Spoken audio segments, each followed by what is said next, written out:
Hey guys, welcome to the channel. Today I'm going to show you all how to change your blower motor.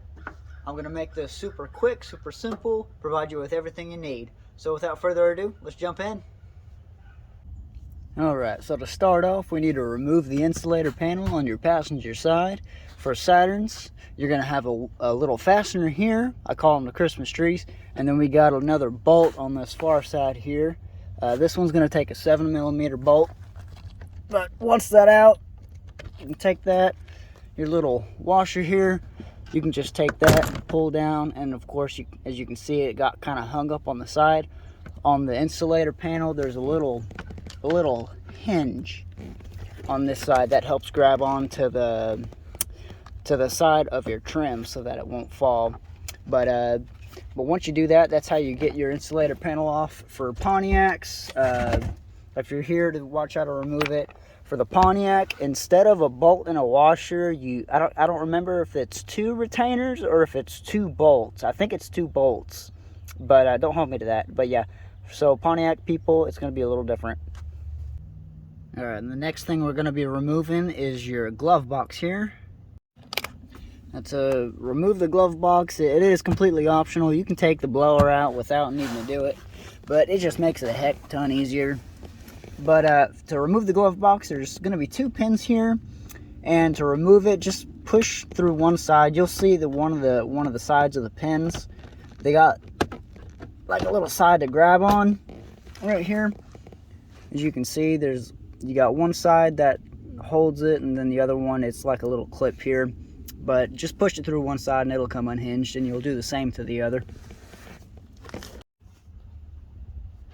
Now that the pins are out, the next thing you can do is the dampener. So grab the back and then grab the front, and you'll want to push down. And that'll it may take a couple times because it's in there pretty good. Sometimes. There we go. So that'll come down just like that. Just don't let go of it, or you'll have to go fishing for it, just like that. Alright, so now that the pins and the dampener are out, you're going to take your glove box assembly, you're going to lift it up, shift it forward, shift it to the right, and then just kind of tilt it down, and it's going to slide right out. And then of course, to install it, same thing, just kind of reverse the process and set it in its spot. Okay, now that our glove box is removed, as you can see, we have a much better view of our blower motor. If not, you would have just had to deal with this little pocket here, which is still no problem. So anyways, so here we got our blower motor. There's a total of 5 bolts or screws that we need to remove. There's going to be 2 which also hold in your resistor. This is your blower motor resistor. These 2 screws or bolts will need to be removed. A little to the right, there's another one right here. Here's your high-speed relay, which will need to be unplugged. Your power supply right here, which will need to be unplugged. There's a screw or bolt right above your power supply. Coming up to your blower motor up here, you'll see these 2 harnesses up here. Right behind the wires there, see if I can get it right there, there's another bolt right there. So you're going to have a total of 5 bolts to remove in order to get your blower motor out of here. Alright, so to remove the resistor, as you can see, there's a tab up top here. This tab's almost impossible to remove with your finger, so I like to use a flat blade to stick it underneath that tab so you can pull up just like so. And then you can just kind of reach in and pull that right out, and that'll make it a lot easier to get to those bolts without having wires in the way. Alright, so now with these bolts undone, as soon as these bolts are out, this thing does tend to have no grip, but it'll just slide on out. You do want to be careful with it though, because it is a resistor. But that's how you're going to remove your resistor right there.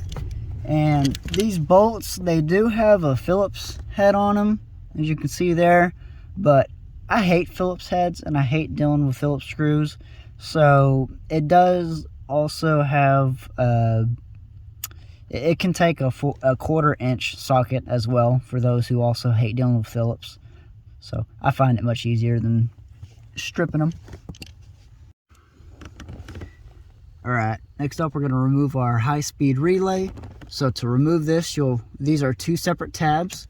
You're going to push up on them, and you may hear a small click or 2. So there, it clicked. Once those are clicked out, then you can just slide it right out. So alright, the next harness is the power supply here. Just take it, the little tab in the back, and then pull down it. Maybe a little snug, but just like so, and it'll come out. Alright, now as you can see, we got a little silicone hose here coming out of the blower. This does need to be removed from your recirculation deal. You can just take it and squeeze it right on out, and that'll come out there. Alright, with all the bolts and all the harnesses released, all you got to do is take this and just kind of give it a nice little pull. It's just kind of held in by a seal. So that'll come right out. You may have to wiggle it a little bit, but once you do, it'll slide right out. Alright, so here we got our old one, and now we got our new one. As you can see, our new blower motor doesn't come with a harness for the high-speed relay, so we'll need to move that over. Thankfully, it's just another one of those 1/4-inch screws. So just unscrew that and move it on over, and you'll be ready to install. Alright, so we got a blower motor back in. This next part kind of sucks because you got to get this little fitting here into the hole. So there's no real easy way of doing this. What I would do is I try to start from the top, get it hinged in there, you know, on the circular top here. And then since the bottom, as you can see, the bottom's shorter on the inside, I would try to squeeze that in last. Now, like I said, there's no easy way of doing this, so it's more of a trial and error kind of thing. But once you get that in there, you'll pop that in, then you'll put your resistor on, then you'll put your harnesses back on, put your insulator panel back on, and then re-plug in your battery, and you're all done. Make sure you test it out and make sure it's all working right. If it's all working good, then you have completed removing your blower. Alright, hey, thanks for stopping by. I want to remind you, in my Google Drive, I got a plethora of information involving the Kappas, ranging from TSBs, owner's manual, and the service manual. Other than that, I hope this video helped y'all out, and I will see you on the next one. Until then.